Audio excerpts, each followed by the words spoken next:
Who were the writers that you first started reading in Yiddish? Moshe Halpern, Yankel Glatstein, H. Leivik, and I'm still attached to them.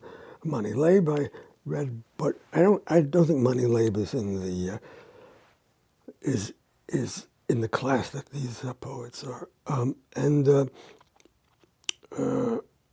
So I translated Glatstein,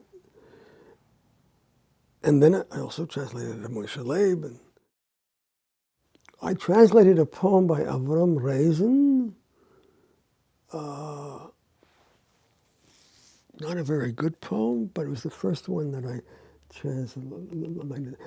And I found Reisen's stories much more appealing than his poetry. His poetry seemed to me to be sentimental, but I remember I began with Reisen, but I knew Glatstein was the real thing.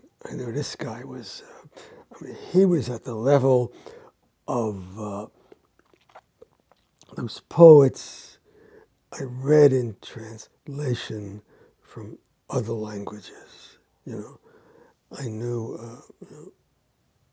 this guy was at the level of Pasternak, Montali.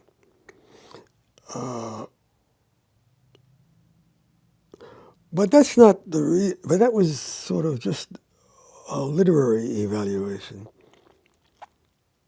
It's the way he turned experience into Yiddish and was doing it at an intense, first-rate way that got to me. And Leivik, something about that. Leivik, I think, was more influenced by Dostoevsky than by any Yiddish poet. He's like Malamud. It's a very un-Yiddish thing. It's a fascination with suffering that somehow intensifies you as a human being. And that's not a good thing to tell a Jew or for a Jew to believe in, but Leivik pulls it off.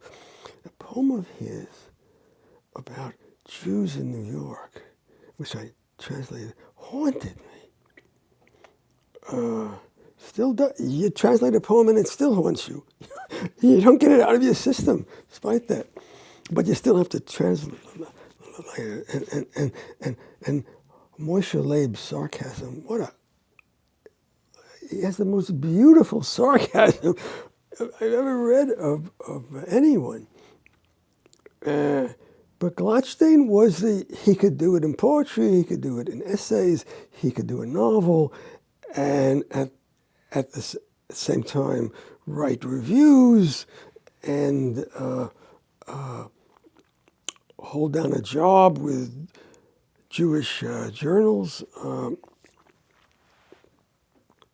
He was I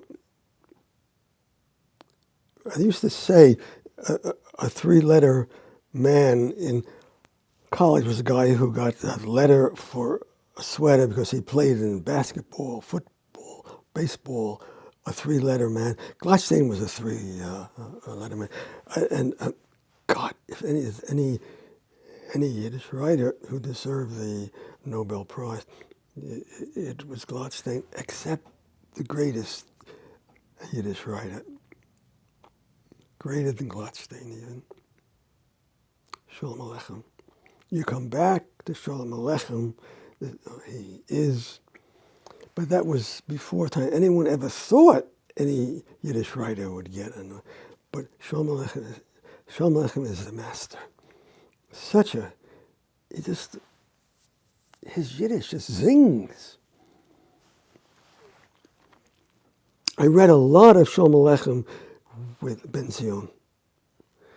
And Ben Zion didn't really like Sholem Aleichem. He thought he was too critical of the Jews. But I thought Sholem Aleichem was a master at portraying Jews. And his monologues, they're tragic. I think he's a tragic writer. Everyone says he's a tragic comic writer. It's hard to be both. Shakespeare was both. It's hard to be both. Sholem Aleichem was.